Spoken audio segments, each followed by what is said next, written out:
Yep.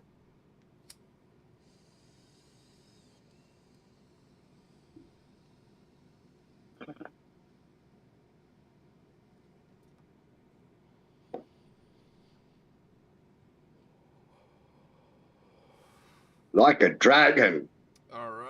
Like a dragon. UFC Perth. Welcome back. We had a week off.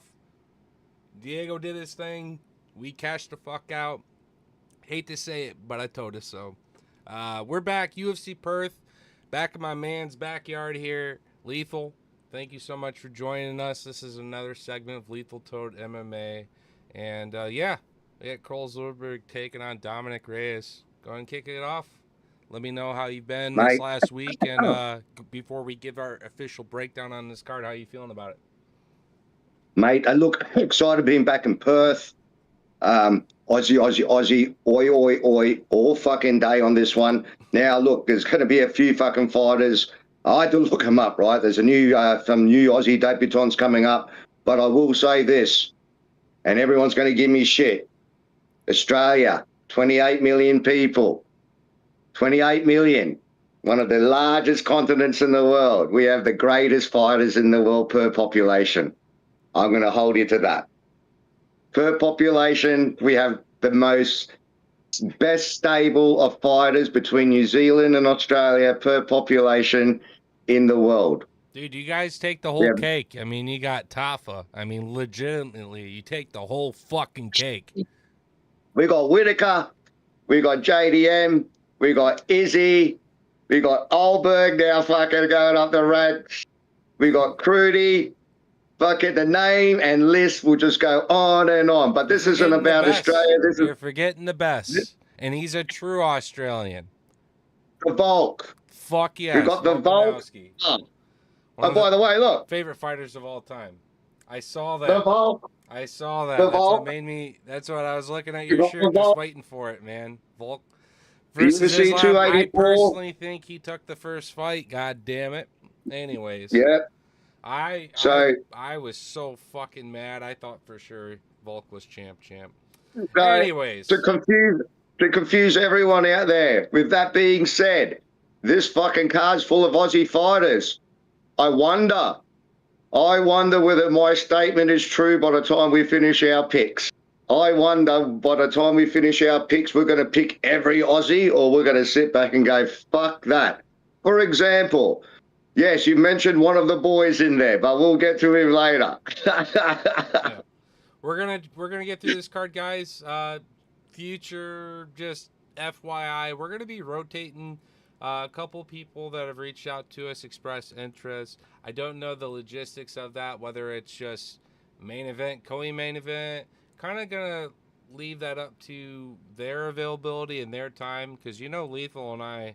We're geeking out all the way from the prelims, working our way up to the main card, giving you every fight. Sometimes it's a little bit more in depth, and if we got some stake on it, we'll let you know early. Sadly, at the time this is recorded, we don't have a lot of method props, and it's nice just to have some fun there. I'm a big fan of distance, and I'll start by saying this before we get into our predictions. There's smart gambling and there's dumb gambling. And for all the people that were crickets the previous Sunday ago, I couldn't believe the amount of people that were salty or quiet that Diego had won the fight, because the obvious bet there, even if you were a true Silva backer, is distance, no, or fight doesn't go to the fifth round. Fight doesn't go to the fifth round had the same stock as Silva by finish. So you were just disrespecting the other half of the coin here in my man Diego Lopez, which, woof. So I'm going to say it again. If you're stuck between two killers, don't do the coin flip.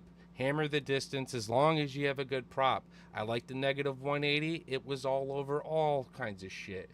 But Diego by finish was plus 340 as well. And you got to admit that's a great dog, seeing that Silva's kind of a reckless fighter. So I just want to put that out there. We got some big guys fighting on this card. We got some light heavyweights, and we got some heavyweight action. So we know historically, a lot of times these fights don't go to the judges.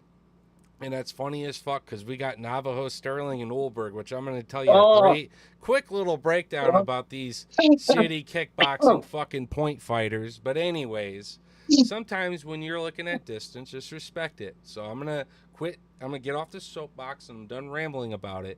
But I don't want it to be crickets on a Sunday when you had all kinds of finishes because you were too fucking stubborn to bet nearly the same prop for one guy by finish and not just get both. Pisses me the fuck off. All right, here we go.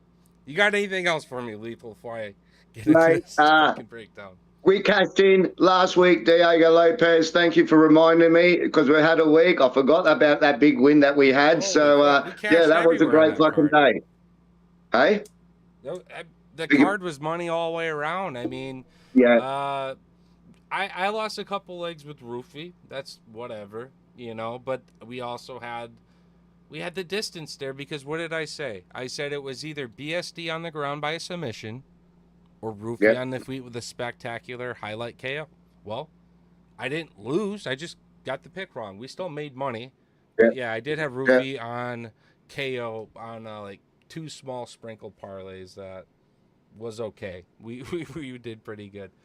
Moving up the card though, so getting into All this right. week's breakdown, again, we're gonna fly through these. It's another one of those cards, Lethal, that it doesn't truly pick up till the main card again. And I hate Yeah. that that's what we're getting between Noche. And, you know, there's some okay fights on the prelims here and there, but I just wish we were getting better quality. And it's because UFC is cooking up all from fall going into December. We're going to be getting like crazy, just like last year. Crazy fight nights, crazy finishes. So, you guys are gonna have to hang with us for another couple months. So, kicking things off, you got Loma taking on Alexia, and this is the woman that choked out Molly. Said, "Hey, sorry, Yes. not your day again." She's got a shit ton of rear naked chokes, and Yep. Loma's actually not so bad of a fighter herself when she's able to stay on the feet, accumulator striking, and it looks good. It's flashy, etc. I am going to say it early. I got Alexia because I think she is a fucking vice grip on the ground right now, and I don't see Loma being able to stay on the feet over 15 minutes. I want to imagine it's another quick early one, but having some more UFC experience, I'm going to respect that Loma might be able to survive the first round, but probably by the second we're getting that submission. So Alexia going to be my pick. What do you got for me in this? Do you think that Loma can Mate, keep it with that tie shit, or do you think she's getting choked? no, look, she's got a disability, not only her looks, but she's small. She looks like a goddamn goblin, and she's got no ground defense. So, with all those three things being said, uh, being the world fucking midget goblin champion of kickboxing is not going to beat Alexia. I've got Alexia by sub winning this. She's 12-1. It's Loma's. Look, I'm looking at it now. She's on a 4-fight win streak.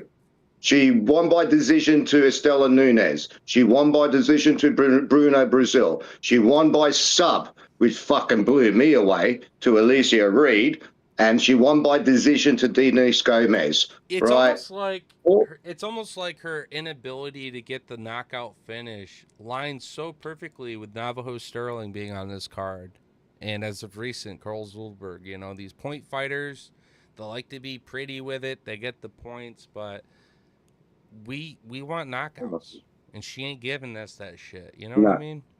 no, So no, and it's I'm not not. a And fan of her. I think she gets taken to deep waters and gets finished on the ground. Easy. All right. And also, women's MMA props for finish are typically pretty high. I'm not saying by method. To no surprise, anyone in the bookies are taking Lexia by submission, but look at the distance, no prop there around specifics. They might get crazy.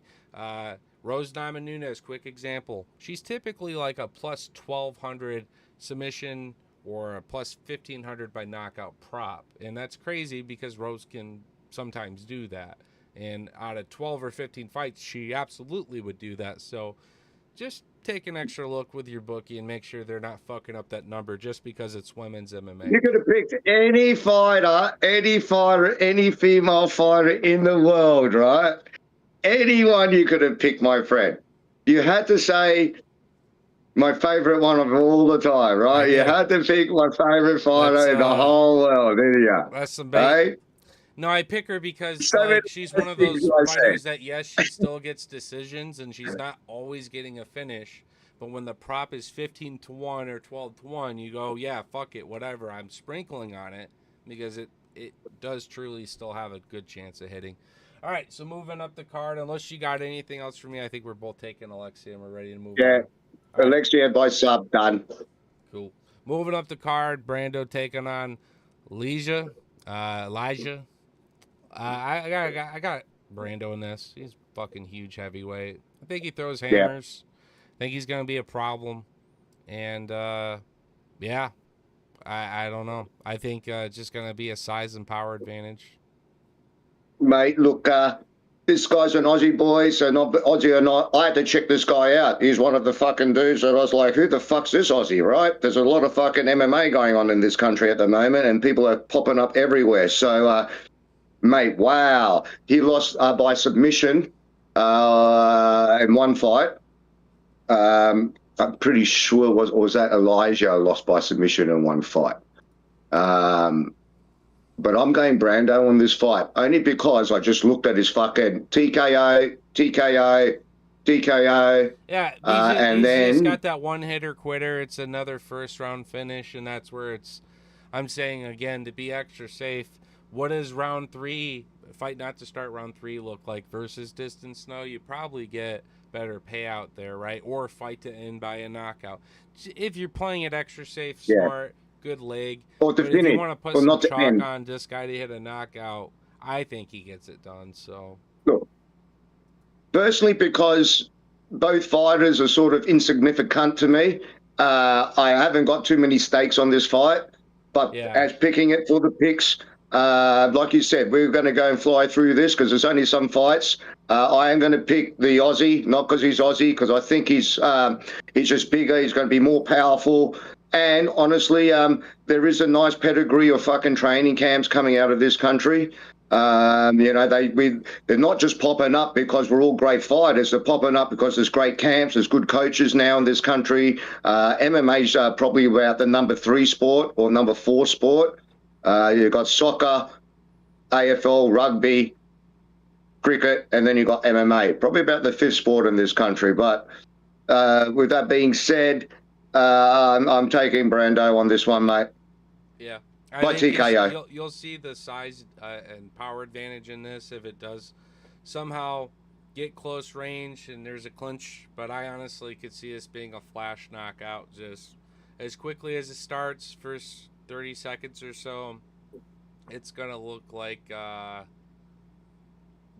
it's going to look like one of these other prospect heavyweights that just kind of come in, go, wow, big knockout, and we get him back right in there very, very quickly. I could see this guy fighting again before the end of the year, and this is his first fight. Now, for my first leg, I'm going to say fight not to go to the 3rd round, but as far as like some parlay pieces, this fight not to go to 3rd round is going to be included in much. So, yeah.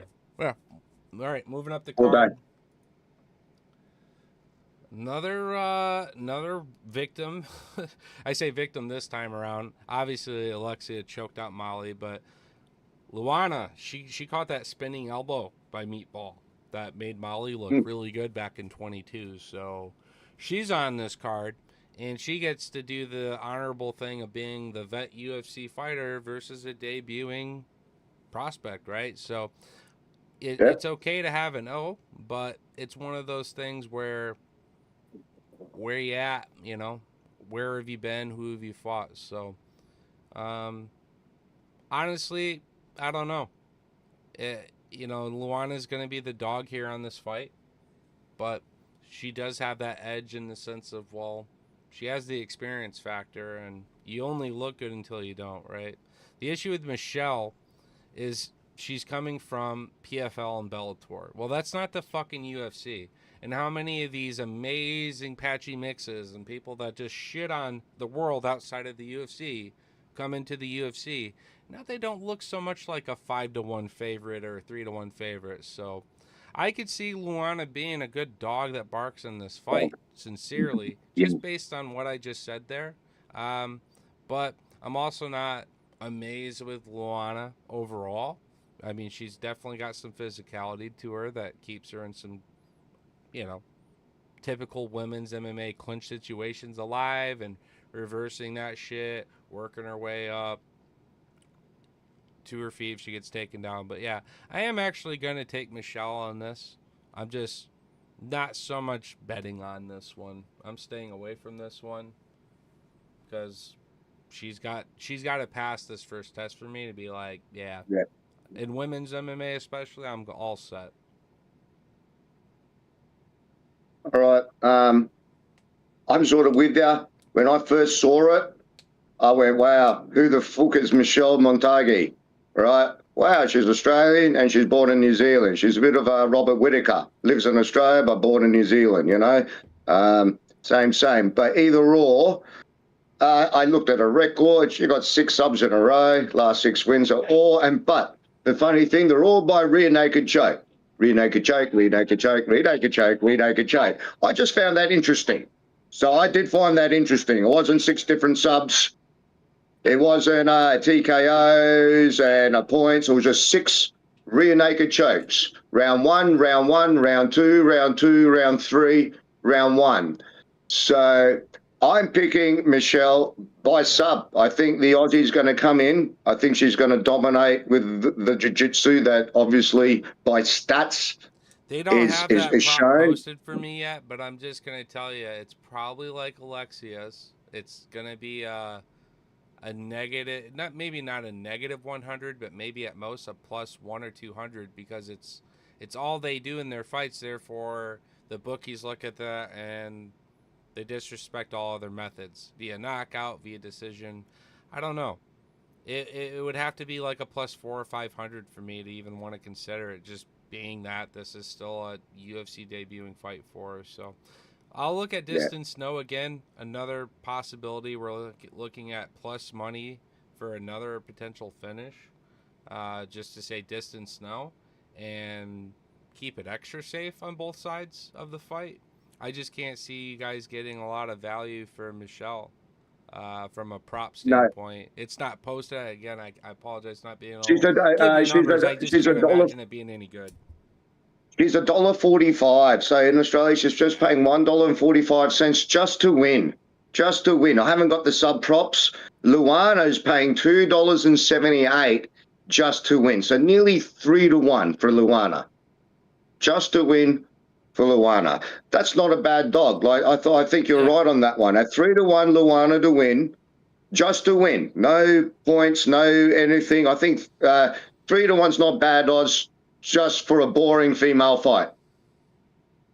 And if Luana uses experience and stops, obviously this Michelle is going to try and take her down and go for a rear naked choke. Now I've never watched her fight, so I don't know whether the rear naked choke was on the ground, whether it was standing, you know what I mean? We got to see where was it? Like, was she like a Ronda Rousey?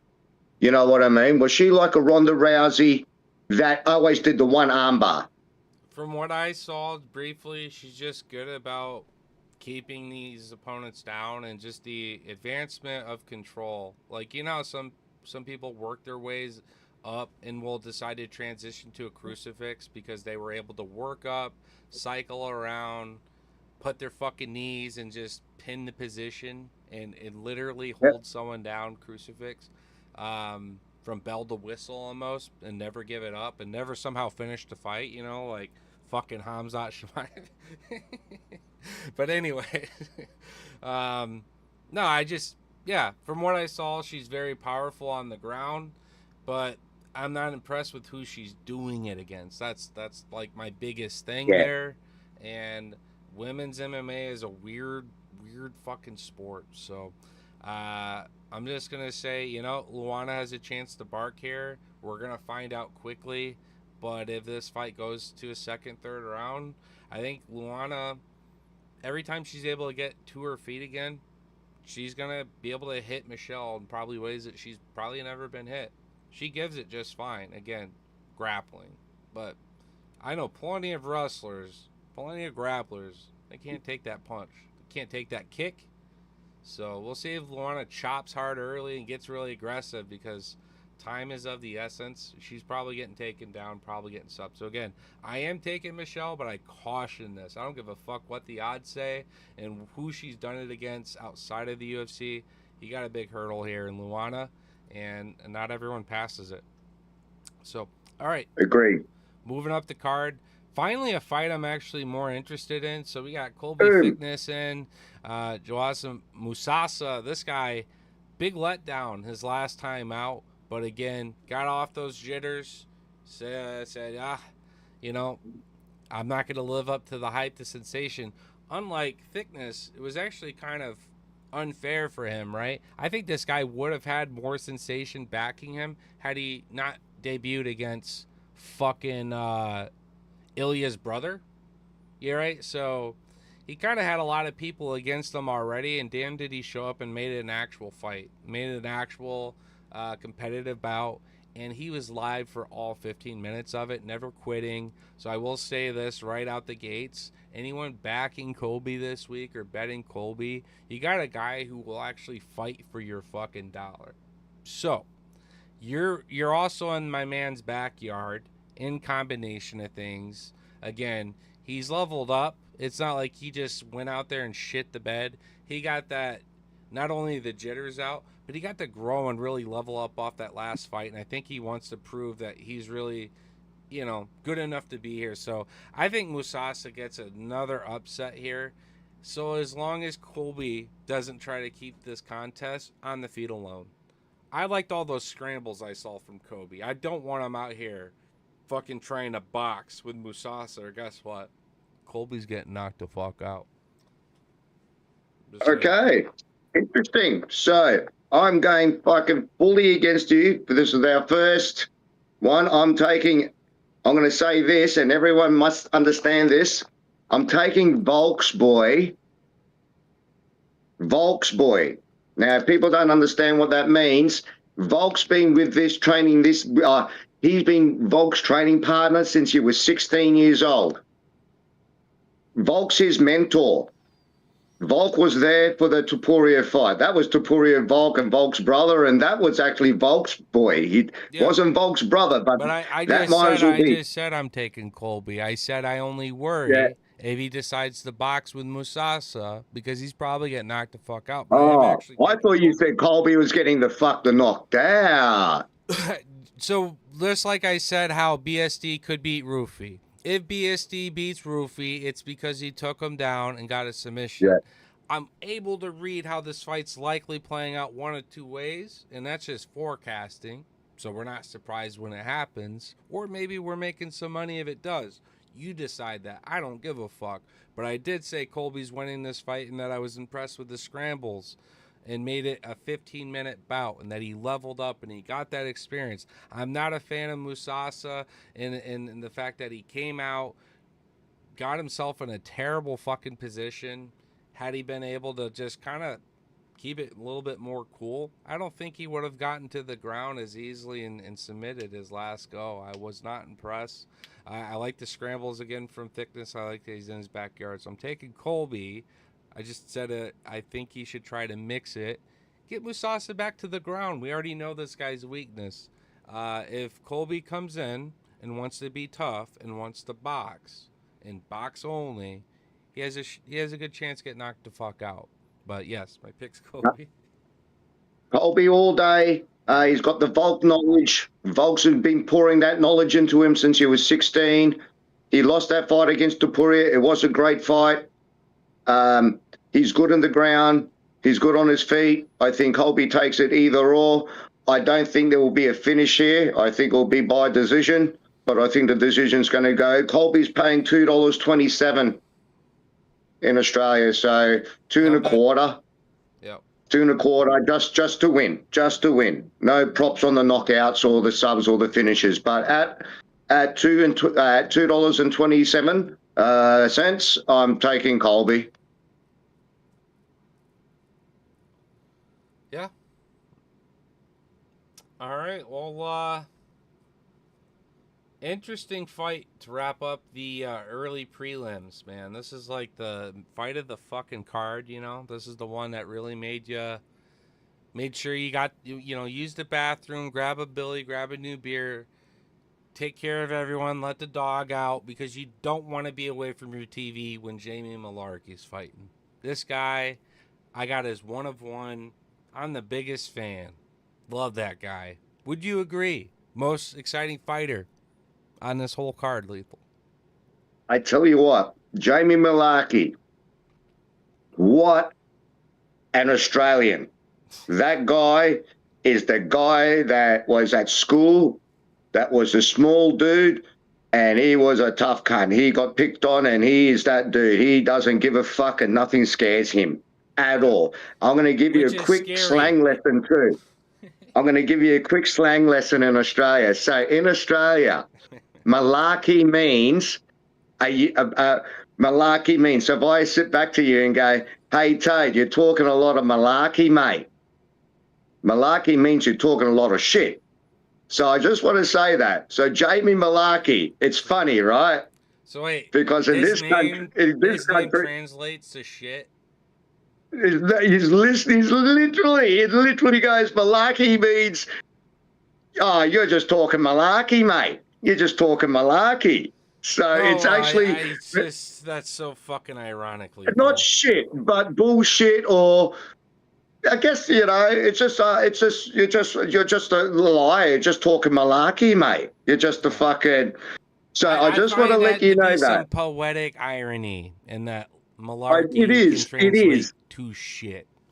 Because I hope you know, I don't own any 1 out of ones, and if I did, I sure in the fucking hell hope it wasn't Malarkey. Now, I don't even know if Malarkey. Let me convert that. This guy's been around for like 20 fucking years in the UFC. I don't even know if he's got a fucking card. I think they scooted his ass under the stairwell like Harry Potter when Topps and Panini came around. Say, yeah, that guy, don't even worry about it. Give the card to fucking Hasbulla. We'll pay our license for that guy to have a card. Fuck Malarkey. So I'm going to say this. Yep. Malarkey is lucky he's fighting in his backyard, because I'm not impressed with this guy. He shows up, and he might be a tough, true Australian, and respects for him for doing the dance. Malarkey, win or lose, he's made a good amount of money in UFC. Just more times than not, he's on the other worst end of that fight, and his opponent's walking out with an extra $50K because he's a bit chinny. So Ronaldo is actually tough, and Malarkey, we know, is not as much tough, right? Like, he can get dropped, but the thing that keeps Malarkey in these fights is he can fucking give it too. And in Malarkey's defense, he's only really lost to some impressive fighters that kind of aged okay, right? And Ronaldo never really got to the dance. He never really got as far as Malarkey did against the level of opposition XYZ. And he's still got a 3-fight losing streak. So I'm going to tell you what. I want you to take a shit. And I want you to take a coin. And I want you to flip it. I want that coin to fall into the toilet with that shit. And you're going to lose the coin. And heads or tails, it doesn't matter, because this fight's shit.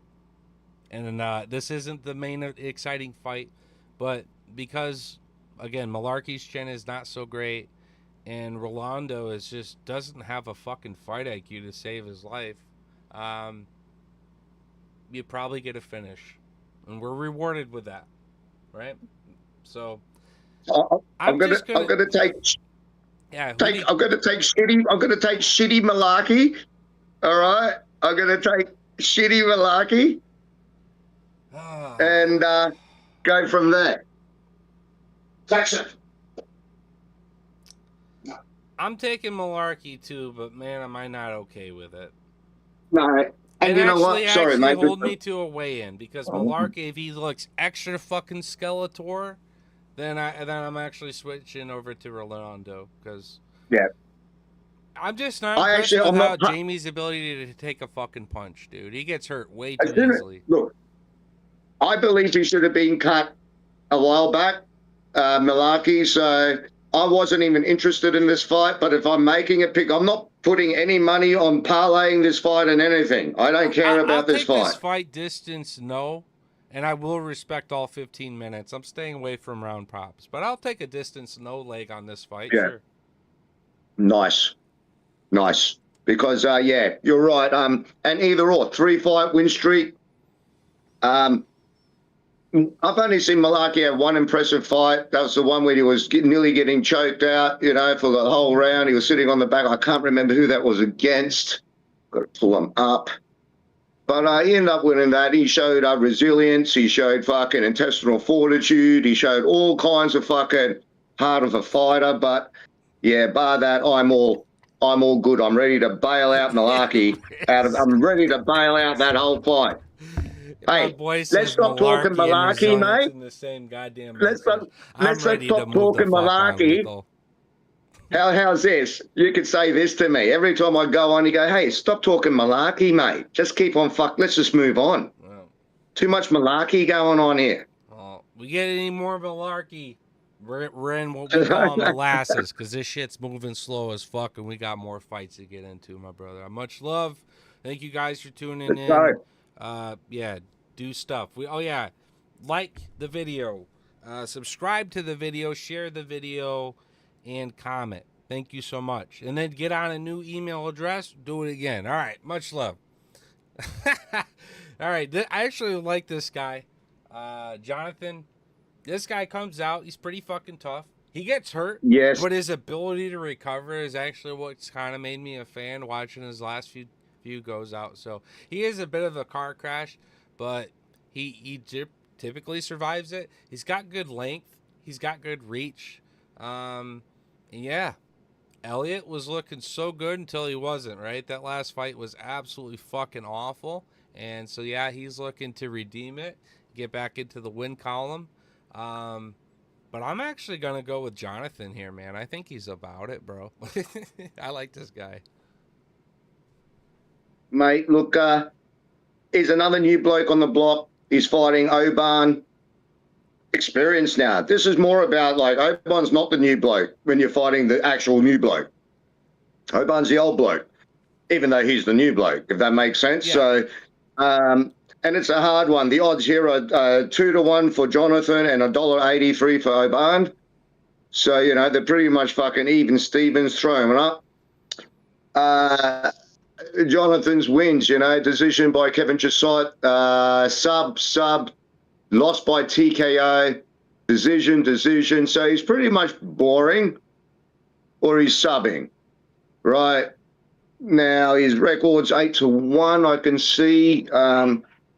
I'm going Oban. I can say all I want about the Australian. I'm just not sure he's going to. I think Oban's going to come in with a bit more intensity. That little Irish attitude of his. Yeah. I think the experience. So let me ask you this real quick. If Kevin Jusay was going to fight Elliott, would you take Elliott right now?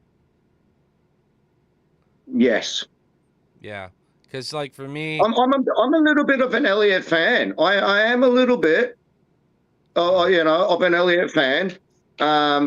I do like his aggression. I have seen him lose. He sort of come out like that Mike Malott that day, you know what I mean? When everyone with Mike Malott was off, Mike Malott, mate, this is Elliott's moment. If Elliott doesn't do something here to this dude, right?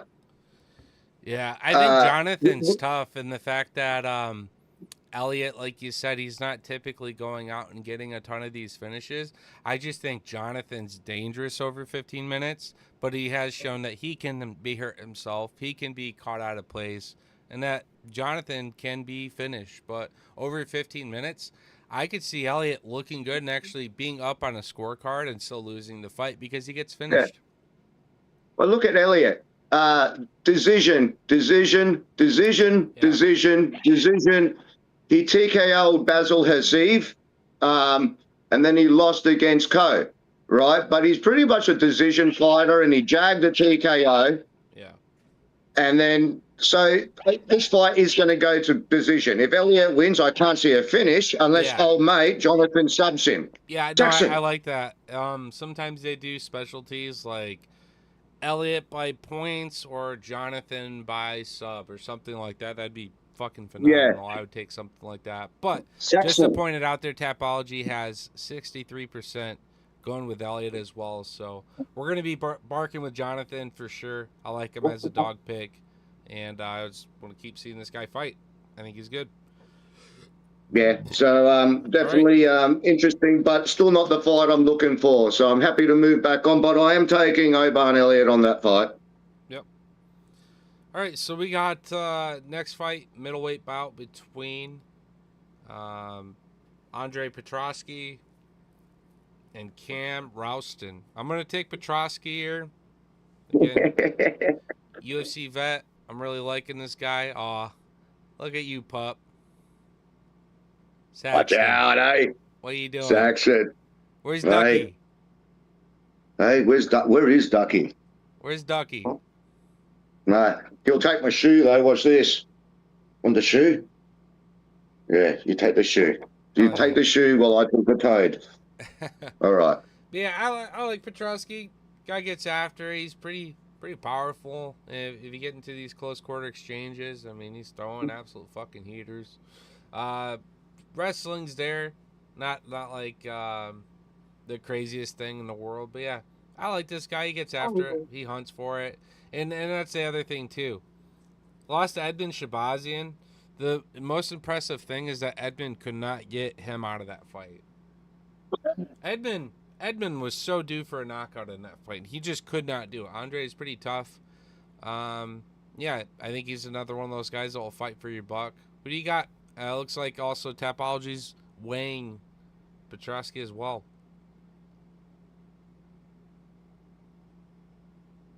Yes, they are. They are. Because I'm just checking it now. With Cam, or you got Andre? No, mate. I'm an Andre Petrosky fan, actually. I watched this since the Tough series. I think he's strong. He was the guy. I remember one day I was talking and I said, one guy called out Bo Nickel, one guy called out, I can't remember his name. Yeah. And that was him. I reckon his wrestling is going to be, he's really good on the ground. He's strong. He's still motivated. You know what I mean? I've got Andre. As soon as I saw that, I didn't even have to look at the. I follow Andre Petrosky, so I still think he's got some time left in the UFC. I still think he's going to find his way. His last win was pretty cool. I'm happy with where he's going, so I've got him and he's the favourite at $1.64. So that's a no-brainer. We're about to come up to your favourite. Cam lost to Torres Finney, so. Just think about that as you think about wrestling, and that Andre's been looking good. So, yeah, I got Petrosky as well. All right, moving up the card. Navajo Sterling taking on Rodolfo Bellato. I'm not going to give a ton of flowers to Bellato, right? Guy, he either gets it or he doesn't. Goes out there. His last fight was so weird. The no contest. It seemed so delayed. So fucking like, I don't know. I think he saw Paul show up really good in the first round, just like he was coming out doing really good. And the fight just was going such a weird way that he looked for a scapegoat and got one. But you know what's funny? Navajo Sterling coming into the UFC, this guy was set up for knockouts both times, had opportunities for knockouts both times, like literally have the green light to go and get the finish, and he's choked every time. He seems very confident this week that he's going out and getting a statement finish, a $50K bonus. He's been very confident in his interviews. This guy has been hard to be super behind and cheerful of, because if you're betting knockouts with this guy, like most light heavyweights with the pedigrees that this guy has and the genetic gifts, let's just call it that, he's a fucking big guy. You would think surely with these guys that he's fighting, he would get a knockout. So this is one of the biggest layups because Rodolfo is either getting the job done or he is getting done. If Sterling doesn't get this knockout, I sincerely think this guy's a choke. So I'll go Sterling to be technical and get his points because he'll at least win 2 to 3 rounds on technicality, points, flashiness. Everything he throws looks like it has a lot of power because it probably should because of, again, his fucking genetic gifts. But this guy has not impressed me. He's actually pissed me the fuck off. And his big brother, Carl Ulberg. So what do you got for me on this one, Lethal? Oh, wow. Sorry, brother. As soon as you said Navajo Sterling, I went to sleep. Are we awake now? Shit, right? Oh, sorry, man. I missed that whole fucking spill. What did you say? I'm going Bella Rodolfo. Sorry. Fuck Sterling. He will win this fight by points by boring the fuck out of everyone, right? But I think there's levels to this game. I don't think point fighting is going to get you through to where you need to be. Rodolfo, I have a feeling he's going to come in. He has to do something cool. I don't know what he's going to do cool. I don't know what he's going to do cool at all. I don't see Sterling doing anything cool. I don't see him doing a roofie spinning roundhouse. I don't see him doing a cool submission. I see him just standing there, like putting us to sleep like last time we watched him together. I mean, that's just he doesn't have to do anything cool. If he was like every other 205 half his size, he would just throw a normal fucking hook or a normal fucking kick that wasn't to the leg and get the fight done via finish. But it's like something is in his like fiber, his DNA that says, I'm too fucking soy to get a goddamn finish in MMA. I should go back and be a kickboxer and get points. So I don't mind Rodolfo by a finish prop as a dog. I'm assuming he's oh shit. Just Tapology has Sterling at 90% pick. So again, I'm going Sterling off technicality and points. I can't get too excited for a knockout because he can tell in an interview he's getting one, and UFC can assign Bellato because that guy is either kill or be killed. Watch Sterling pull a fucking Gomez like the UFC French card and be the first fight to maybe be the fight that goes to the judges when no one else expected it. So I'm scared to parlay this one too much. I'm scared to look at distance with this one. And these are two fights that, or two fighters that you should say yes, this fight likely won't go to a third round. But Sterling, to Lethal's point, my point, he's a sleep fest, dude. Fuck that guy. I agree. Because of that, only reason I'm going to put a few bucks on Rodolfo, he's paying $2.86. So $2.86. Sterling's paying $1.43. Like, what the fuck, man? Like, I just hate Sterling. I don't care. I don't like him. I know. I don't care. I don't care. I'm out. Let's move on because he's making me angry, Toad. He's making me angry. Let's move on because that's a boring fit. Let's move on to this next fight. Yeah, absolutely. This is my fight. This is my fight. This is my fight. You go ahead and break this one down. Let everyone know. Let everyone know the origin, the details, so that we know the full biasism of the pick, but also why. So there you go. Okay. So everyone out there, Tom Nolan versus Charlie Campbell. Now, I could have a name opposite of that. It could say Tom Nolan versus Charles Oliveira, for all I care. Guess who I'm picking? Tom Nolan. All right? People go, what the fuck are you talking about, cunt? What the fuck are you...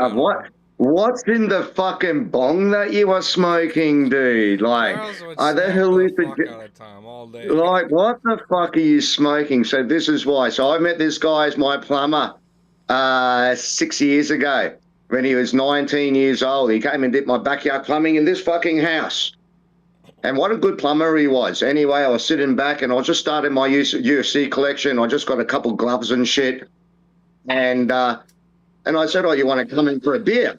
Saxon. And he went, no. He goes, I've got to go to training. I'm an MMA fighter. I said, oh, yeah. And he goes, yeah, I'm going to be in the UFC one day. And I went, wow. He goes, yeah. So I said, what do you do? He goes, jiu-jitsu. I'm a black belt. I'm a brown belt in jiu-jitsu. And I said, who's your favorite fighter? He said, Corey Sandhagen. And I went, okay, let's go from there. So we had a chat. Anyway, On my 50th birthday, which was 2 years ago, he went to fight on the Contender Series. I closed my shed down and I watched my boy fucking fight on my birthday to get his contract, and he won by knockout, right? And I was like, fucking oath, this is it.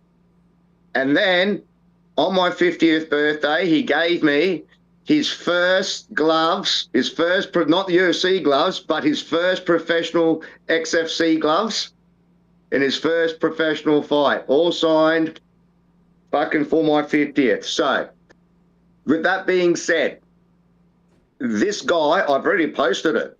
I've already posted fucking, I put 200 bucks on him. Yeah, You I've took already him done by, it. like every method, submission, knockout, decision, yeah. Yeah, I don't give a fuck. This guy is taking this guy to the cleaners. This is finishing. The length, the aggression. If anyone has seen him fight, Tom Nolan doesn't point fight. Yeah, he does not point fight. Yeah. Yeah, and he just got his black belt in jiu-jitsu not more than a week and a half ago, or 2 weeks ago. So don't be surprised. And the props are up for submission for him, as you saw, because I did post them. It's $10.50 for a sub. Tom Nolan, here we go. Yeah. $10.50 by sub for Nolan's money. What's his knockout? Yeah. His knockouts, a method of victory. Knockout is $3.05. Yeah, I would bet $10.50. I'd bet on both, yeah. Yeah, that's why I went TKO or sub, and then I just went sub. I cancelled my point ones because fuck that, man. He's not going to win by points. He's going to finish his fight. If you're going to go in, you go all the way in. So I backed that at $200. I just put that was my whole card money. So I got to get another $200 to fucking finish the rest of my fucking shit. But that was my whole card money. But basically, I just put everything on Tom Nolan. Yeah. That is the story. That is the history. What's his prop by finish in general for both knockout and submission? A double for the double chance. Tom Nolan, $2.50. So yeah, 2.5 times. You put $100 on, which I did. That's why you saw that prop. I put 100 on, I get 250 back, and then I put 50 on for the submission at $10.50.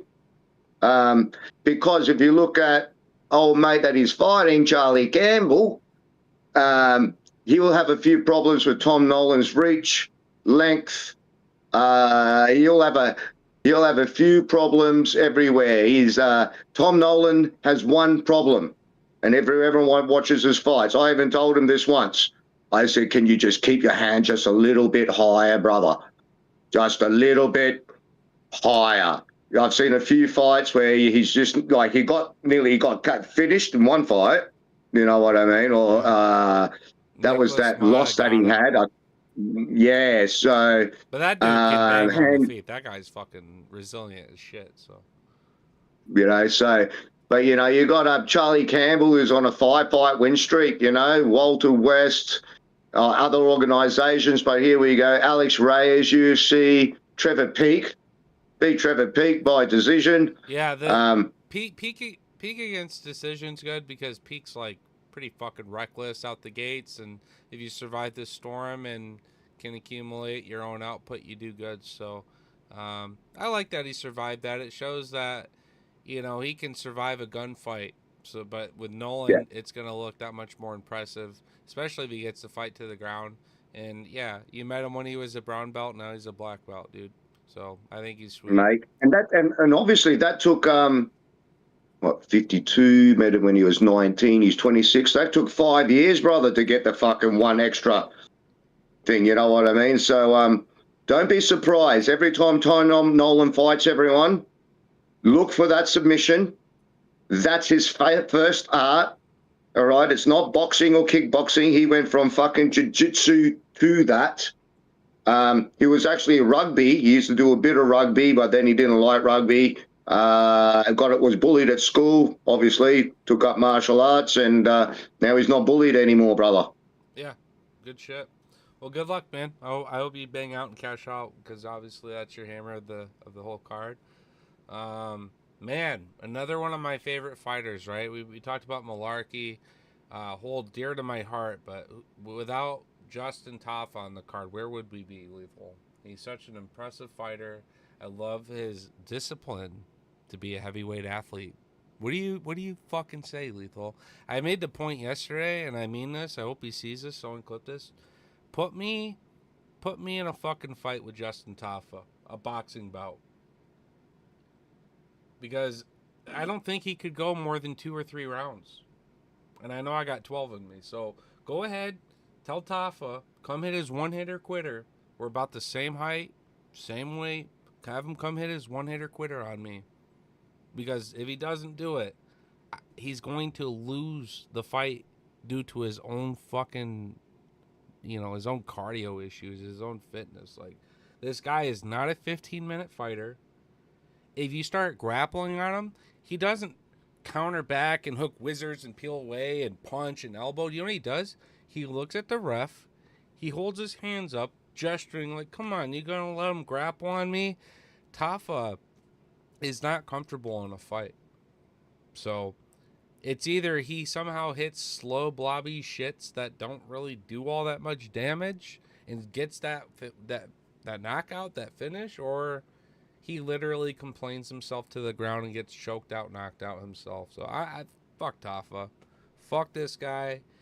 Waste of money on the roster. Get him out of here. This will be his 3rd loss in a row against a guy you never even saw. So there you go. Look, this dude's fucking traps, too. My boy, a fucking Ninja Turtle. Brother, fully agree. Both Tougher brothers, Bam Bam. Do you know what they're good for? You know what they're good for? Tai Tuivasa and both Tougher brothers. Oh they are fucking 3 fat cunts that should be standing at the front of a fucking door at a nightclub. At least stopping other fat fucking cunts. Hammers, dude. At least my boy Tai Tuivasa threw fucking hammers, but ain't dinking them and sinking them with Taffa. There's just fucking sinking them. I'm going to say they all come from the same breed, brother. They're all great pub fighters, bro. They can beat everyone in town. That's why they fucking think they can go into UFC. If they walk through this town, fucking they'll beat the shit out of any man in this town. This is where they come from, Toowoomba. This town's 120,000 fucking people. That's what they're bred on. Bam Bam, he comes from a fucking a suburb in Sydney, mate. Full of fucking Indigenous, full of crime. He's very tough there. Very tough. Can you fight in the UFC? No, you can't fight in the UFC. You can drink beers out of the shoe. You can put all the tribal tats. You can look scary, and you can beat everyone in the community. Every single normal man. Normal man. You, me, everyone. But go to the UFC. Take that beautiful discipline that you're talking about. Take that beautiful discipline. Take that beautiful cardio. Take that beautiful Australian attitude of, do you know what our attitude is over here? I'm going to tell you what we say every day. She'll be right, mate. Do you know what that really means? We don't, oh, well, hey, you're about to lose the fight. She'll be right, mate. Hey, you're a little bit fat and your cardio's bad. She'll be right, mate. She's always right. You hear me say that to you? Yeah. But you can't have that attitude as a UFC fighter. That's why Taffa is going to get knocked out. That's why he's going to lose his contract. Bam Bam, I don't know what the fuck you're going to be doing. You're on a 5-fight losing streak. You better sort some shit out or go back to... He doesn't need to fight anymore, man. I hate to say it, but he went from in Australian standards. He went from serving pizzas and trying to fight for a living to take care of his. I'm going to tell you what. Not having to worry about taking care of anybody ever again because he's got that money from. I will tell you, in Australian standards, Bam Bam has done really well. He come from an Indigenous fucking background, and I know what that's like. I lived in this country, and he did awesome. And he got his money. He should retire. He should. because I don't know why you keep on doing it. You can make more money. Go and do movies, do commercials in Australia. You could do Ty anything would you be want one to of those do. guys that for sure you could do like a movie or TV special or something with him making an appearance in Yeah. it, and people would eat it up. I like Ty. He was one of those guys we were always rooting for to get that last shoey. There's a few fighters like this that you're always rooting for him to win, doesn't always get it right. Just recently retiring, Paul Craig, another guy that probably could have stayed around, had fights signed, fans still show up, be part of it. But if you're going through the motions and you're putting your health at risk at this level, especially the power of, heavyweight, light heavyweight divisions, this ain't worth it, man. Go do something else, coach, Brother, you've got train. to give me 2 seconds. 2 seconds. Not Keep a on fan of going. watching these guys just get fucking pummeled. And again, it doesn't really matter who they're putting Tafa up against. I just don't believe that he's really giving it 2 fucks, cares, and is living an honest, disciplined life that a pro athlete should. So I'm going to take Louis. I think he's going to get a knockout or submission. Not too surprised. Moving on. All right. Finally some okay fights. I mean, we had a couple okay ones here, I'll say, but come on, not for a Perth card, baby.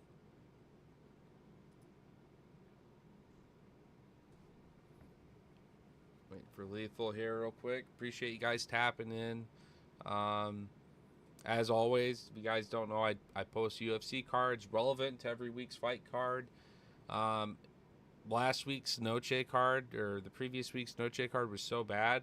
I really only just posted my Diego collection, right? But this card, I'll have more fighters to post, share some trading cards on. So I'll post that on MMA Toad if you guys get a chance to see it there. Every week I'll post trading cards relevant to the fighters on the card. And yeah, big fan of Magny. He's actually part of one of our socials as well. You guys are welcome to tap in. It's the MMA Toad Mud Hut, where people just UFC gossip, bet, bullshit. And there's some fighters in there. And Magny's one of our warriors. He's been doing fucking good, man. And I'm actually impressed with his ability to kind of age through fights, right? You never really see too many Neil Magny fights where he's out of it the later the rounds ensue. He typically breaks his opponents down just with his own resilience, his own cardio. Again, he's a good 15-minute fighter, and he kind of pushes back and kind of has that transition, right? So I think Matthews, he's going to be able to grapple pretty well with Magny on the ground, clinch scenario.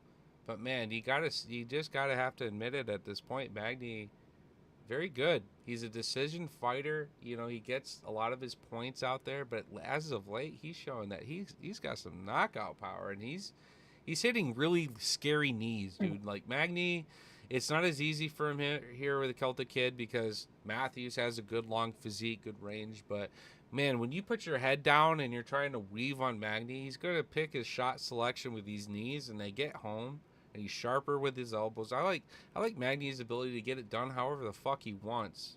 I'm gonna take Magny here, but man, Matthews is a little different than his last go out. Let's just say that. Entirely different frame, entirely different skill set, and Matthews is dangerous. And remember, Matthews actually called for this fight with Magny. He wanted this fight. He's confident in this fight. I think Matthews could show up and, obviously for me, pull the big upset. I respect that he's capable of it, but no, I'm fucking Magny all day, man. I mean, outside of some really fucking tough prospects, which he's one of the only guys that is sitting here taking every fucking one of them. I think most fighters by now would have put their foot down, said, nah, top 10 only. Like, I've been doing this 15 shit for a long time now. Magny ain't about that. He's literally anytime, anywhere, staying active, doing what he loves, taking care of his family. He's all around pretty solid dude. So, yeah, show me Magny really break. Show me Magny really just like, I don't know, go on a losing fight skid that he doesn't somehow look good through. You know what I mean? Magny, again, he's either losing these fights early to some fucking bullshit welterweight killer shit, because that's one of the toughest, scariest divisions now in the UFC, now that lightweight has transitioned Welterweight has all the fucking killers, in my opinion. Magny has been a fucking amazing gatekeeper doing his thing. So I'm going to turn it over to Lethal, but I'm going to take Neil. I'm not going to fade him by just taking Magny points the way I used to. I'm actually respecting Magny knockout as well. So we'll look at live props because, again, Matthews might come out like a fucking smoking gun in the first round, and I might even get better props on Magny because I think he gets it done even if it's late. So what do you got, Lethal? This was a pretty easy one for me. I'm following the dude that made me money the week last time and made me money the time before, and he's going to keep on making me money. Magny's on a run. He's felt it. He's coming back. I don't think he wants to be a fucking gatekeeper. I think Matthews will become the gatekeeper. Real quick, sorry, I don't mean to interrupt you. I'm not trying to say like he's asking for that. It's just that's who UFC's assigning him, right? No, that's what I mean. No, I'm with you, Toad. I'm with you. That's what I mean. I think he's sick of that fucking shit, and I think he proved it to himself in his last fight. And I think he likes being a dog. I actually went on your beautiful channel today, and I sat back and I told Magny, I've called it. He's paying 5-1, by the way. So, Charles Sonnen's terms, Jake Matthews is about to fucking put Magny in a stretcher. Magny will never go out in a stretcher unless he gets finished. Okay? Now, there is one thing. Magny's resume is better. Magny's cardio is better. Yeah. Magny's longer. Jake Matthews has got pretty good stand-up when he wants to use it. There's only 2 props here. I've gone Magny. There's only 1 prop for Jake Matthews for me, and it's by sub. That's fair. Yep. Okay, I've got Magny to win this anyway, whether he wins it by points, whether he wins it by experience, whether he wins it by a knee or by a fucking stand-up rear naked choke. Moneyline Magny is safe all day, but yeah, with the props are always for the most part being disrespectful, and the fact that I do expect Matthews to come out and actually win the first round. What I will say, I'm gonna say this just real quick. I'm gonna sprinkle on live prop Magny if he's down, because if we can get that up to plus 600-700, we'll take that. All right, go ahead. Sorry. I will say this. There is one thing that will affect all the fighters coming to this country. I've traveled to the States 3 times, and I'm telling you what, that plane fight is no joke. All right? By the time it's a 16, 17-hour flight. By the time you do the time difference, you're a day ahead, a day behind. Like me and you talking, Toad. It's Wednesday here for me, brother. It's Wednesday at fucking 2 in the afternoon, mate. You know, if I flew there, it'd still be fucking Wednesday. It will be Friday. You're like in 17 hours. So I'm going to tell you, don't be surprised that your Thursday, bro. Yeah, that's right. So it's my Thursday. Yes, sorry. The week it is for him, and I had to correct him. It's my Thursday, your Friday. So I'm just saying jet lag and this. Wednesday turning Thursday. But that flight will make a difference to every one of these fighters, especially the ones from the States. I'm not talking about the ones that are coming from Thailand. That's only a 3-4 hour flight. I'm talking about the Magnys and that are flying over. I'm hoping that he gets. I'm hoping he's here now. Like, not even now, but I'm hoping he was here like last week. You know what I mean? Like, I hope he got here last week. I haven't had a chance to catch up on interviews, but I imagine he's been there dialing in. All right, cool. I imagine. I think that goes without saying. Yeah. All these fighters are doing that unless they're not smart or have been doing it so many times. Like, oh, I got that all day. Anyway, it's just what's my dad say? Australia's in the arse of the world. All right, and literally, if you look at it on a map, we're at the fucking right here. We're like the left-hand bottom cheek of the fucking arse of the world. So it's a long trip down here. I'm still going Magny. I'm just hoping everything works out. Jake Matthews is a dangerous fighter. Watch out for his submission skills. Yeah. If he can't get fucking through that length, he's going to clinch up. He's going to fucking trip him. He's going to put him on the ground, and he will submit him. He will submit Neil Magny. If Neil Magny fucking gets to the ground with Jake Matthews, that will be the end of Magny. Jake Matthews is way too good on the ground. I will say that. Yeah. But 100%. Matthews on the ground, scary. I guess in the way I see this fight going, is Magny, due to his own frame, his own size, he's very good in that trip game with Matthews. Yeah, knees and elbows all day, knees and elbows all day. But watch Magny especially with the fucking knees, because if Matthews ties him up, can't get the takedown, we're working off the edge of the octagon, we transition back, and you see Magny transition and put Matthews back up against the edge of that cage. Watch those knees go to work for Magny and actually go to the body of Matthews and start fucking him up. Matthews got some great knees, man. I'm just saying, Matthews has to be especially careful on how he goes for his trips, takedowns, all that shit. Because Magny won't just sit there and just hug him. He'll fuck him up too.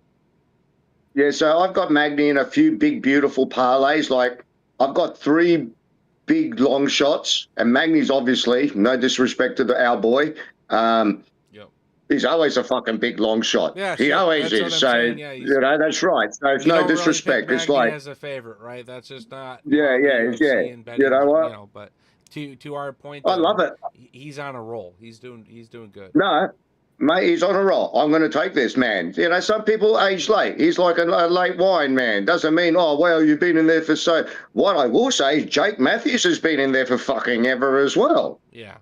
But he hasn't got the resume of Magny. Nope. He hasn't got the same wins Magny has. He hasn't got the same fucking bonuses Magny's got. You know what I mean? So there are 2 different classes of fighters coming in here, man. People are looking at Magny at $5 to 1. Are you fucking mental? Jake Matthews, basically, that's a round 1 finish. Yeah. That's a round 1 finish. Matthews walks in there in round 1. Unless Magny sits there like a deer in the headlights, which he won't, because he's got way too much experience to be scared or worried about jet lag or Australia or the crowd. He's done this so many times. At 5 to 1, I can't go past that as my. I've got $100. I haven't posted that one yet, but I've got $100 on Magny at 5 to 1. Yeah. Just at that. Like, wow, you did it for me last time. Oh, you're going to do it again. Yeah, Magny's got a lot of activity. He's up there in age. So is Matthews. These guys are both fucking great. Anytime, anywhere kind of fighters, both tough. I like Magny more on the feet. Obviously, Matthews probably going to be more scary on the ground.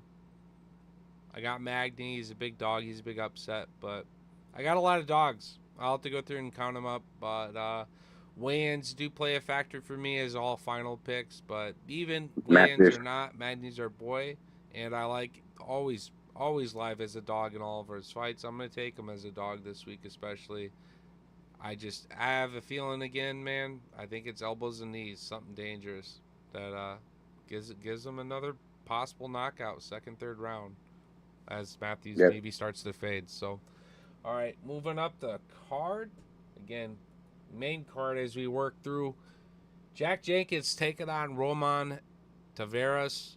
I'll go Jenkins. I'm not super up and down about this guy. Kind of a bit more to prove to me. Like that we're in my boy's backyard though, and yeah, I think he's just another one of those guys that he's gonna fight for your money. This guy in all of his fights, he's there, he's trying, he's committing. Just is he the most exciting fighter in the world? No, but I think he's right where he needs to be to get a W for sure.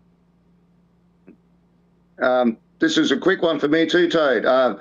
His fighting style's as exciting as his name, Jack Jenkins. Wow. All right. So he fights like his name. He's boring. He gets himself out of there. He's able not to get hit. He's got good scrambles. He's got good BJJ. I'm not excited. I seen a guy on eBay trying to sell his cards. Have you seen the price of his cards on eBay? Jack Jenkins? I've got a few, but Like, yeah, no, I don't know.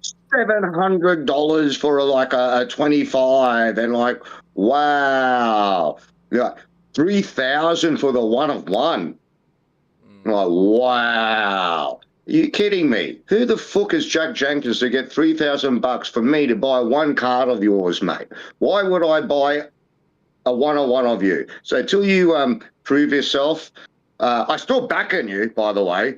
This is that Navarro Sterling fight to me. This is that. No, that's that. This fight's going to put me to sleep. I don't see a finish here. I see this fight just doing nothing. Hopefully it does something, but Yeah, I just could go to this one. Could go to the judges, but yeah, I'm taking Jack. I'm not super confident how he gets it done, but you know.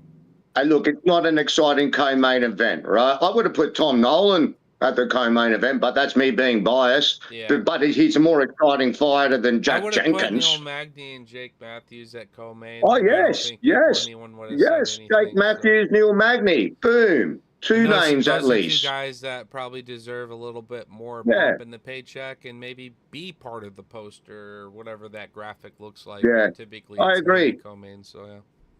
No, totally agree, brother. Good call. Yeah, moving into the co-main event, though, Jimmy Crute and Ivan Ersland. I like Crute.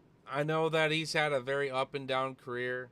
You know, he's had a lot of random weird fights. The draw was especially fucked, but man, I said it. I called it. I showed up at B-Dubs. I told this group that was kind of listening in on my picks or asking me, hey, what's a good one? I said, hey, take Crute by submission here.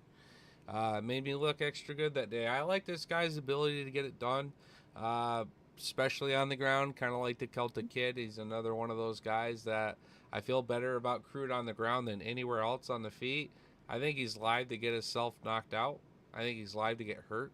But, yeah, I think Crute knows this. I think Crute's smarter. And in that last fight, he displayed that for me. So I'm going to take Crute here again. But, yeah, Ivan totally live to fuck him up on the feet. Yeah. Look, it's MMA. There's no guarantees in MMA. There's only one guarantee on this card, and that's Tom Nolan by finish. Sorry, I have to go back there. But that being said, there's no guarantees in MMA apart from that one fight, everyone. So I'm telling you that. Fucking follow me on that fucker. Anyway, Jimmy Crute by sub. He's been in there long enough. Like, Jesus Christ, come on. I think he spent his whole life in the UFC since he was 19. Same as like the Celtic Kid, right? They got in early. They're really good fighters. I think sometimes, like I said again, wine ages later. You know, it takes a while to get great wine. And Neil Magny, I believe, is doing great wine. I believe he's actually getting better. He's just getting older. And I think Jimmy Crute is trying to work out, what am I? You got to work out, I guess, what's your path to victory in every fight you go to, right? Yeah. You just got to work out what, and people, and not, I don't see what they have to spend 3 months making a game plan. Do you know what my game plan is? I'm really good at this, and I'm going to do that. And I'm going to concentrate on not getting that done to me, but this is what I'm good at, right? So I think Jimmy Crute, Jake Matthews, Neil Magny have all worked out finally what they're really good at. And I think Crute's going to do what he... also the mix of injuries and things too, right? And yes, that's just a thing of MMA. A lot of these guys could take a fight, but they don't feel confident because they're not in 100% shape. Like, yeah, man, I just did this. I rolled this last week. It's not like these guys come out of their camps just perfectly well. It's just typically you're given a normal and don't forget, notice to heal up and be smarter going into a fight. And that's what sucks about that. But no, I'm pretty sure Crute was injured for a bit, yeah? Like 20. And it's not even about that, because if I was just got an MMA and I got to want to fight and then got injured, right? And then they asked me to fight and then I lost because I was injured. Do you know the next time I go injured would be never. I would never ever risk that again. I would never ever risk my ranking. I would never ever risk another Nord on my fucking thing. So I guess, and MMA is the hardest sport in the world. They're going to get injured all the time. So when all these other fucking casuals out there call them pussies, or I would have gone, and no, you wouldn't have. I don't go to work if I have a fucking sniffle, mate, if I have a sore throat. These guys are getting injured, ribs and shit, and you want them to go in and risk their record, because at the end of the day, what we do, right, people like me and you, we watch the fight, we critique it, and then we forget about it. We don't remember it. What happens to them is they have a 0 on their record. They lost the fucking bonus. They're now looked at the UFC by, oh, wow, you never made it through that one. So injury is a big thing. So I respect fighters that don't fight injured. I wouldn't fight injured. I would not fight injured. If I had a stubbed toe, I would not fight. I would not risk it. I would not be that dude. And you could call me a pussy or a wanker, but that's my livelihood, because that 0, that one loss, that one moment that the UFC gave me, and yes, I could have pulled it off.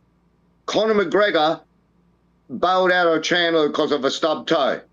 Now, everyone thought that was stupid. I thought it was the smartest thing. If you're making a comeback, you got to make sure you be 100%, right? Because this is your moment. I think he would have had a better reception to coming back injured, fighting, and then maybe doing another fight non-injured to run it back with, whether that's the same opponent or not, who fucking knows. But I just think Conor doesn't come back to lose. Conor doesn't come back to lose. So, and that's the problem. That's the thing. He wasn't going to risk that, and that's what I'm saying. This is the pressure. Old Conor would have done that, but billionaire Conor can't come back and fucking lose a fight. Billionaire Conor's got to make sure he's all good. He got to do it. He got to fucking make sure he's right. So once you get there, sometimes it's hard to make those decisions. And what I'm saying, these guys under pressure, they might want to fight, but you're risking something here if you lose. Volk risked it after Islam. He went straight to Topuria. You know what I mean? And then he took time off, but then he beat Lopez. You know what I mean? So sometimes fighters are their own worst enemies. And not us casuals, because me and you aren't casuals, but the casuals out there, don't look at them and fucking sit back and go, whatever. If they're injured, they're injured. Go to work with a fucking splint shins. Go to work with fucking a broken radius. You know what I mean? Go to work with your 3 teeth knocked out. And continue, see how many days off work you take if that happened to you. You know what I mean? So respect to the fighters, respect what they go through. But we're on the last fucking card. Do you know what? Do you know why I went on this rant? I know it's the main card, but there's one fighter on this card that's going to put me to sleep as much as Sterling. Navarro Sterling, yes. Yeah. So I'm going to let you lead this one, because I think you've got a lot of great things to say about this next exciting Australian opponent coming through, the most beautiful man in fucking mixed martial arts. Look at him. He's like a mini rock.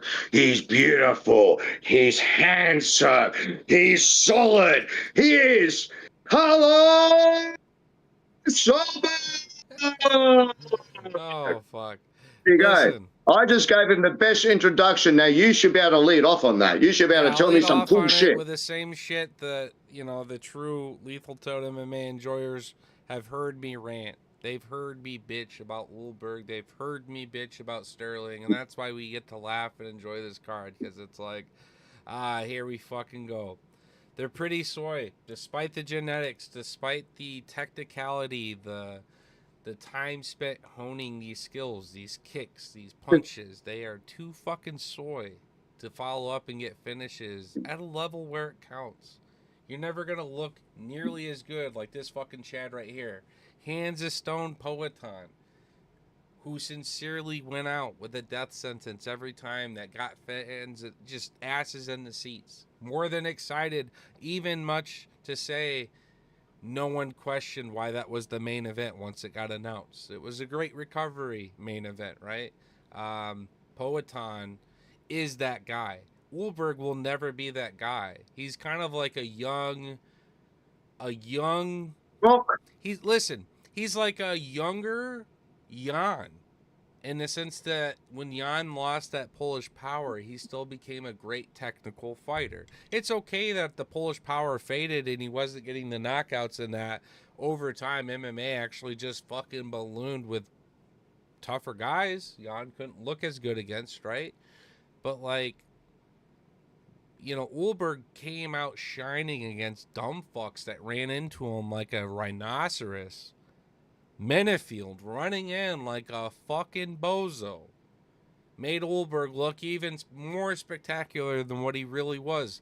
That could have also been another Menefield decision loss, right? Very easily.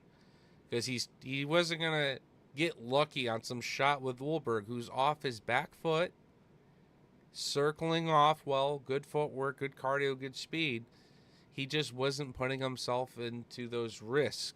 And what I like about Dominic Reyes is he is so good at fucking fighting guys at range with him and kind of being weird and able to take shots and give it back that it's really hard to count this guy out. Now, Ulberg, all day does he out technicality Reyes. Ulberg all day out physicalities Reyes.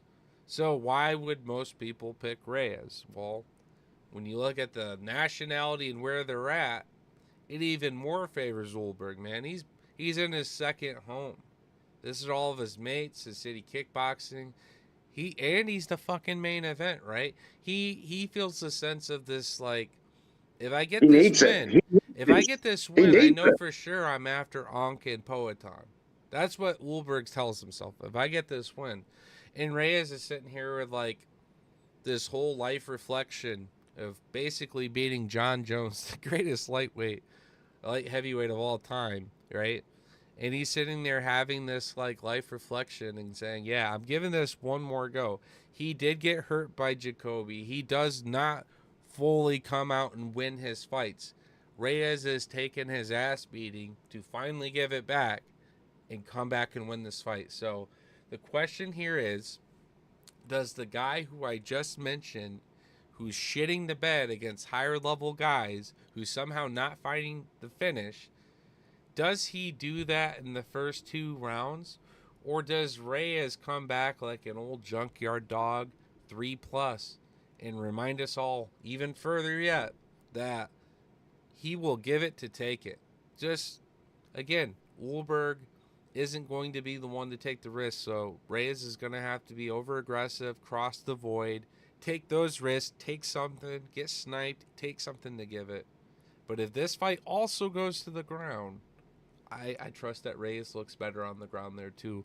Ulberg looks too physically strong to be on the ground for long.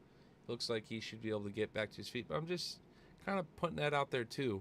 I think the game plan from Reyes' team isn't to kickbox this guy. So let's just say that early. And if your team Reyes, you kind of want Reyes to mix it on Ulberg. So I'm going to let Lethal give his pick.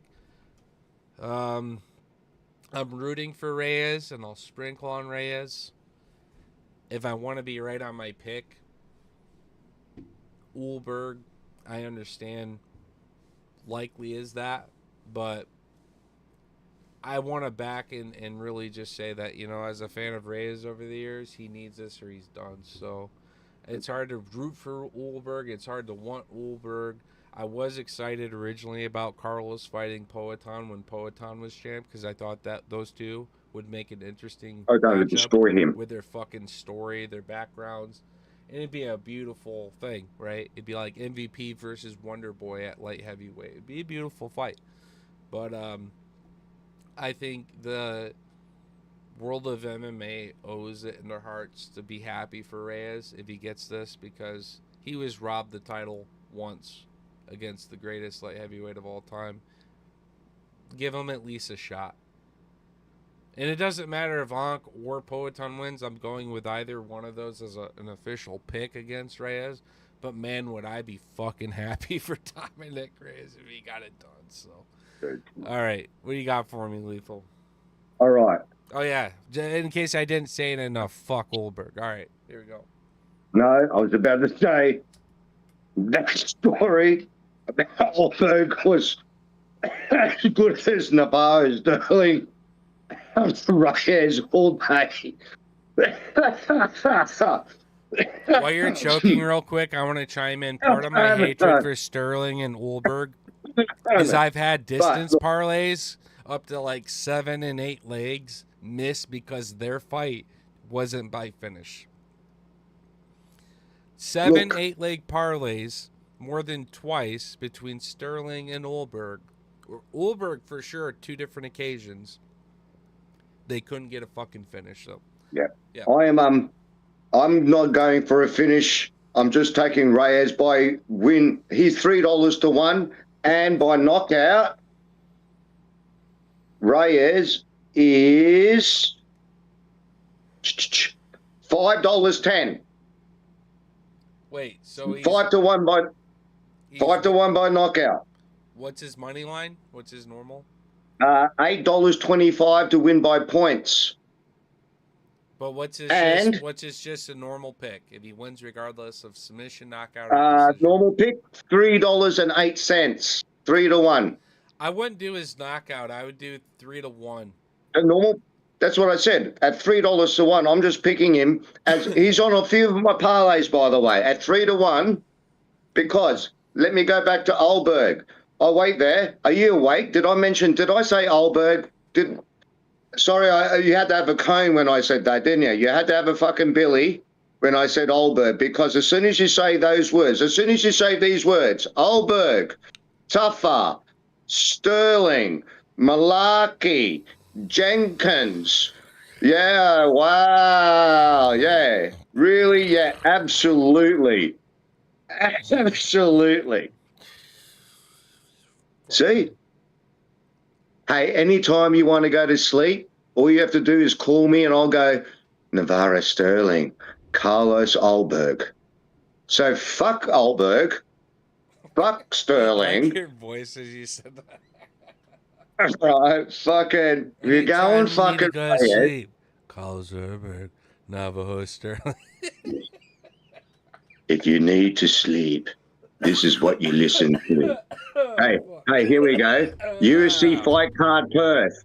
UFC Fight Card Perth. If you want to sleep, here's the card. Here are the fights you want to listen to.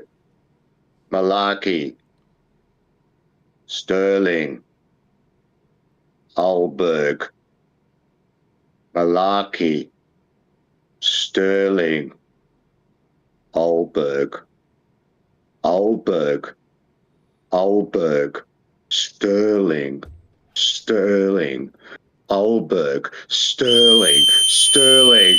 I tell you what, put them both back to back as a pay-per-view. Ulberg versus Ankalaev and Sterling versus... Fuck, who does Sterling even verse? You haven't improved yourself. Cyril Gahn was a light heavyweight so that another boring ass on his back foot point fighter could fight one of these fucks.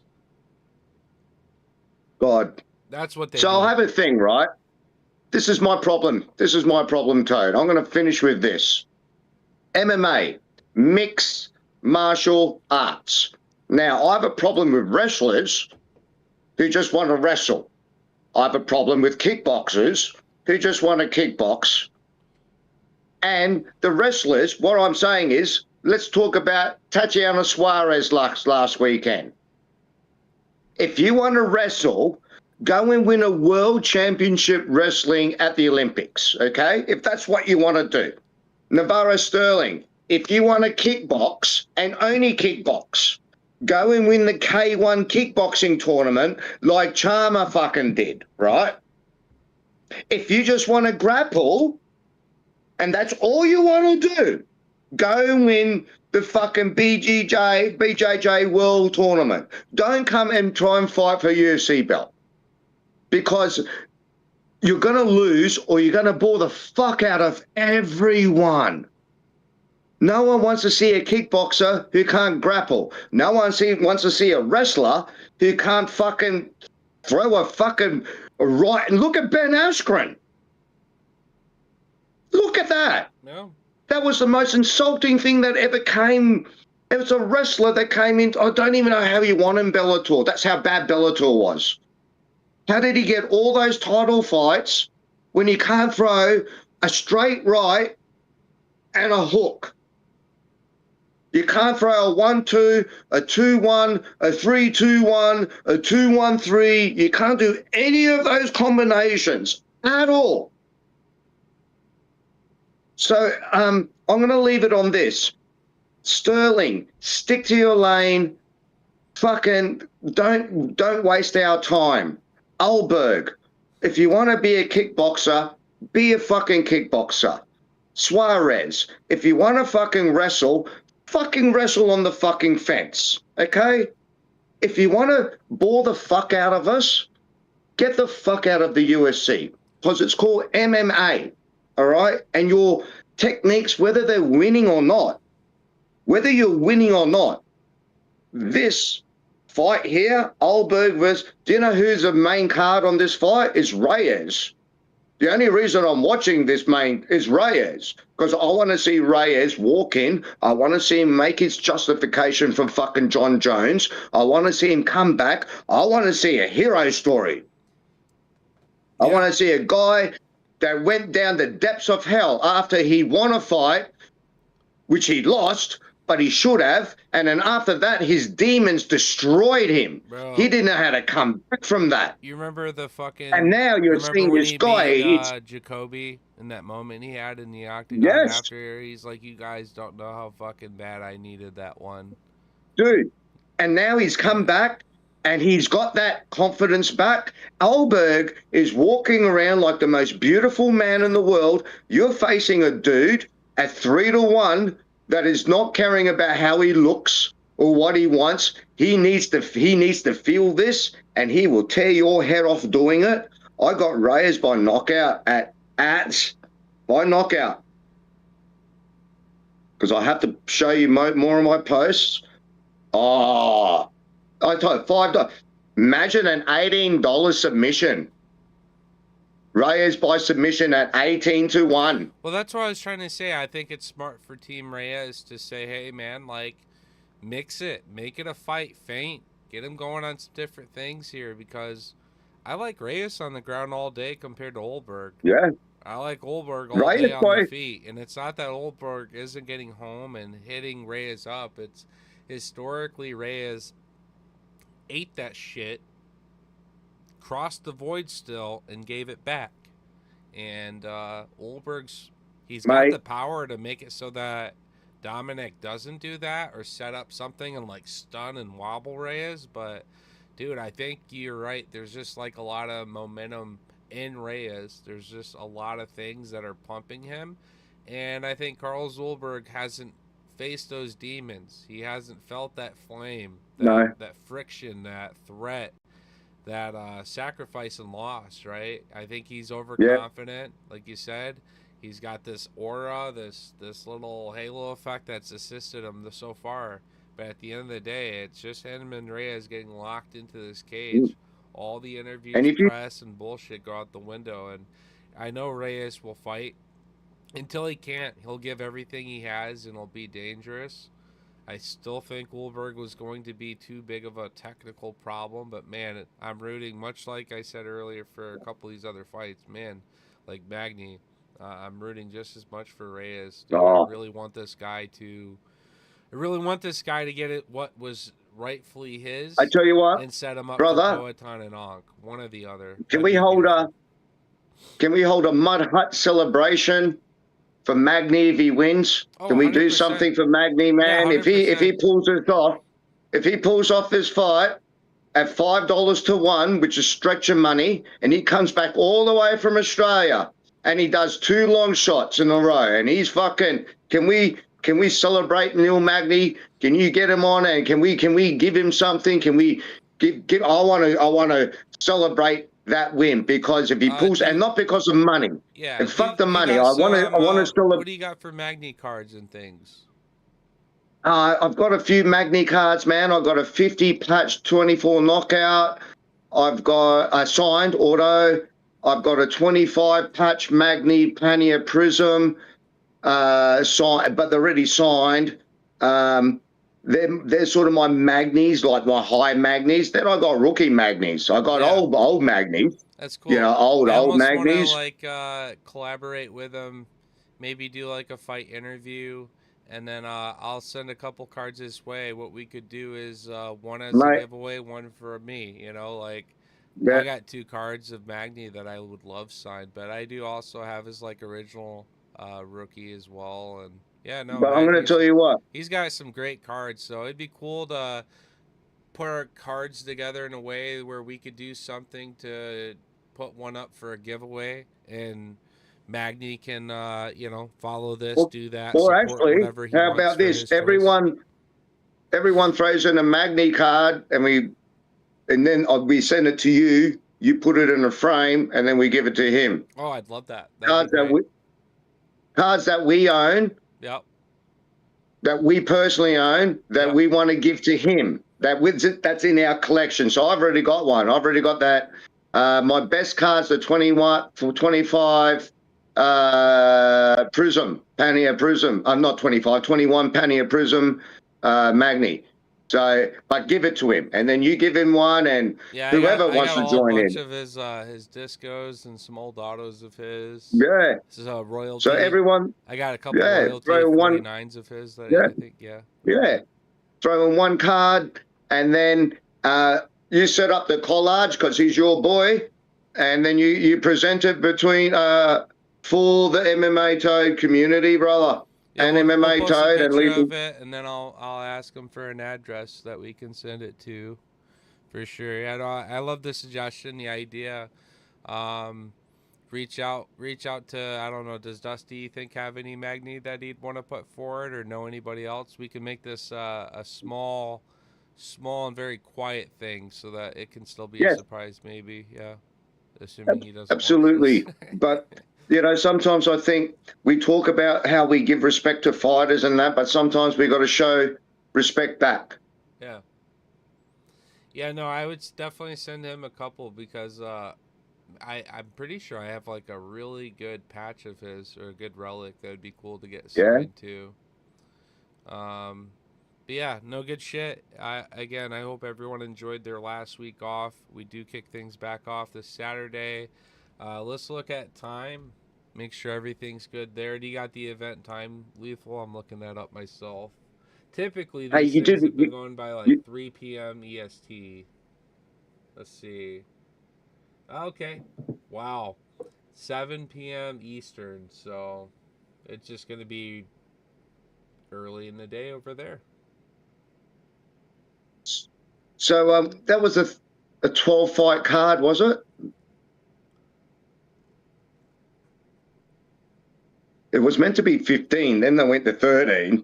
Yeah, there's been a lot of cancellations. There's 14 picks. Yeah. What time does it start for you, Lethal? Can you confirm your time on the event? Exactly. In my world, it starts at UFC 9 o'clock Sunday. This is all Australia, so 9 a.m. Yeah. Sunday on the 28th of September. Yep. And for me, it's Saturday at 7 p.m., so that checks out Eastern. So, yeah, surprised. I thought this would be an early one, to be honest with you. Like, I'd have my evening, so that's interesting. No, I thought it was going to be 6. I get to go out with the missus, have breakfast, come back at 9 on Sunday. That's why I call it church, brother. Yeah. I don't go to church. This is church. I go to church. I watch the fights, and we watch it together. So, hey, bro, I want to say everything. I love your guts, cunt. I love everyone out there. I will see you at the fights, Toad. As you know, I fucked up again last week, didn't I? Not last week, but the week before. I did do the fuck up again. I did do that whole screamy thing, and I was, I know.